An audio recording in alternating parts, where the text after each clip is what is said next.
تو بچوں آپ کو نصیحت کرتا ہوں، اور جو سن رہے ہیں، مسلمان بن کے چلو، اللہ کے واسطے فرقہ واریت کی لعنت سے نکلو نکلو نکلو، یہ ختم نہیں ہو سکتے۔ ہاں ہم جڑ کے چلیں، اپنے اپنے مسالک پر چلتے ہوئے ایک دوسرے کو عزت دیں، احترام دیں۔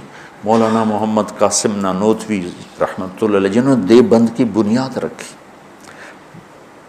بہت بڑے مناظر تھے بر صغیر کے، ساری زندگی کسی مسلمان فرقے سے مناظرہ نہیں کی، ساری زندگی۔ حضرت تھانوی کے مواعظ 30 جلدوں میں ہیں، پڑھو۔ کسی پر رد کیا ہو ایسا بدتمیزی کے ساتھ اور اس طرح اس کی پگڑی اچھالی ہو، جن کے نام پر دیوبندیت قائم ہے۔ 3 آدمی بنیادی ہستی رکھ، ایک حضرت تھانوی، ایک حضرت گنگوہی، ایک حضرت نانوتوی، یہ 3 آدمی پلر ہیں دیوبندیت کے۔ دیکھو انہوں نے کس طرح، اگر کہیں کسی کا رد بھی کیا ہے تو ایسے نہیں کیا کہ انسانیت سے گرا ہوا کلام ہو یا لہجہ ہو یا گفتگو ہو۔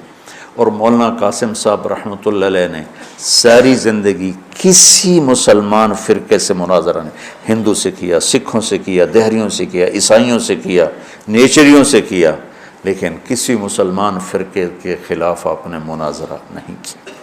تو میں تمہیں نصیحت کرتا ہوں، امت پہلے ٹوٹی پڑی ہے، دین کا کام کرنا ہے تو وہ کرنا جو تبلیغ والے کر رہے ہیں، کہ سب کو جوڑ رہے ہیں، سب کو محبت کا پیغام دے رہے ہیں۔ اگر منفی کام کرنا ہے تو گھر بیٹھ جانا یا ہم سے تعلق توڑ دینا، ہماری نسبت ہمیں واپس کر دینا، پھر جو تمہاری جی میں آئے کرتے رہنا۔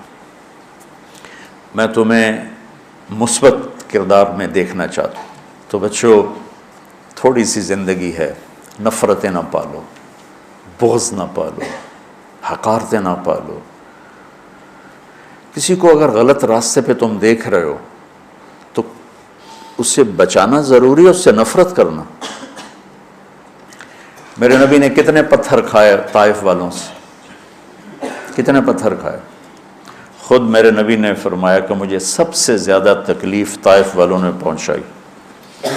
تو جب ان کے لیے اجازت آ گئی کہ حکم دیں ان کو پیس کے رکھ دیں، تو فرمایا نہیں یا اللہ، شاید ان کی نسلوں میں کوئی کلمہ پڑھ لے۔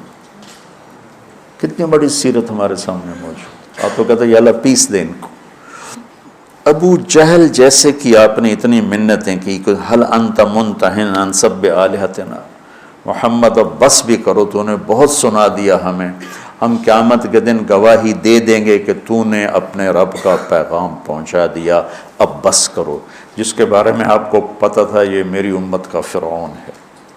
بھائیو میرے عزیزو، اگر آپ اپنے آپ کو اہل حق سمجھتے ہو تو پھر آپ کی مثال ایک طبیب کی ہے، اور جو غلط راستوں پر ہے اس کی مثال ایک مریض کی ہے۔